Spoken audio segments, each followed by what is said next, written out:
Afghanistan, still in post-US trauma. Aneela Shahzad, October 14, 2022. The writer is a geopolitical analyst. She also writes at GlobalTab. Last month, Afghanistan's Minister for Commerce and Industry Haji Noruddin Azizi said that Afghanistan hopes to join BRI and CPEC programs. This comes in the midst of a slew of negative propaganda against the Taliban regime that is facing constant bashing upon women and girls' rights, how Afghans are at the brink of survival, and how the unruly, fanatic Taliban have no chance of blending in with the world community.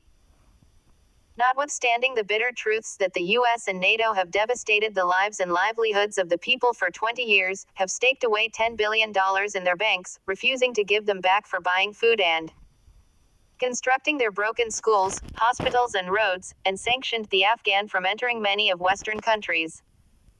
Isolating Afghanistan has been set up as the missionary work of the Pentagon and RAW since the day of the withdrawal in August last year. Immediately, India-funded Daesh and its Khorasan branch, ISIL-K, were made to resurge. According to a UN report, the number of Daesh recruits may have come to 10,000 in this new wave.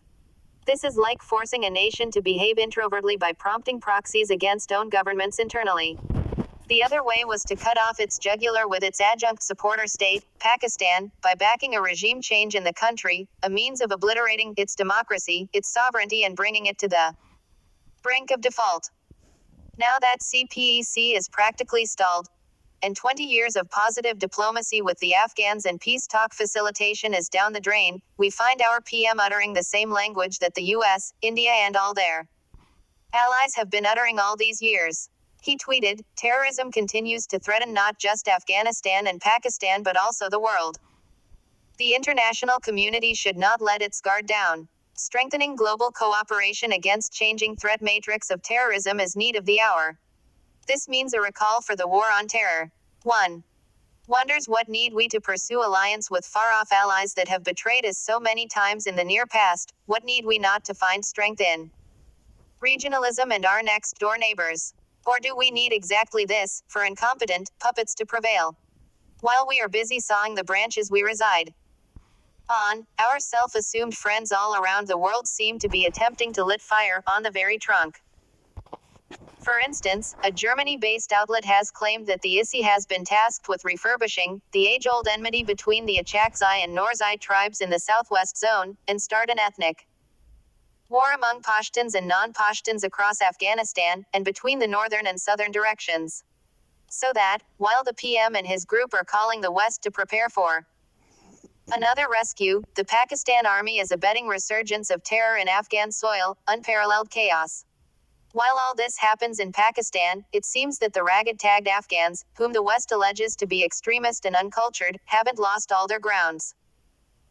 After warring with two of the world's superpowers for over 3 decades, they seem to have learned some things about freedom and sovereignty and about finding strength in regionalism in place of a dying globalism.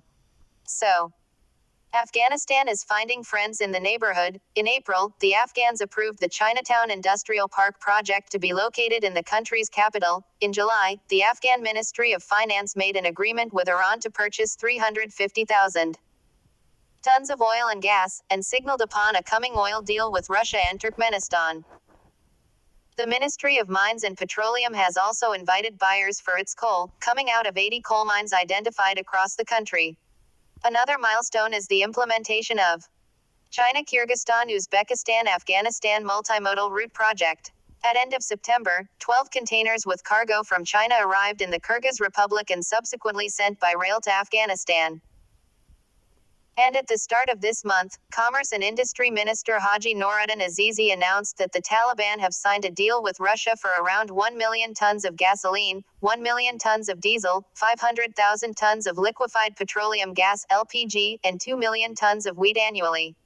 Russia and China are also holding Afghan hands in the diplomatic front. Last month, the two states called upon the U.S. to return $7 billion in frozen Afghan funds. And China's foreign ministry urged the international community to take an objective stance over the Islamic Emirate of Afghanistan (IEA).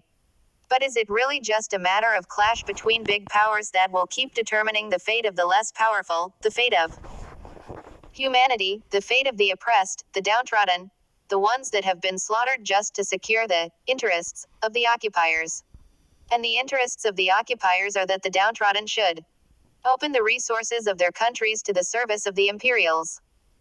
And as the humanity, as a whole, needs to stand mute and dumb, a silent, apathetic observer?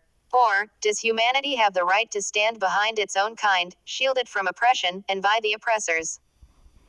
And by humanity, we mean not the United Nations and its multiple organizations that have been pathetically failing the oppressed all over the world for over 7 decades now. By humanity we mean the masses that have been rendered apolitical and voiceless to the continuous media onslaught that tends to control and channel the interests, hopes and ambitions of the masses. And as it channels their interests, it ensures that those interests do not undermine the interests of the powerful, but subserve them. Published in Express Tribune.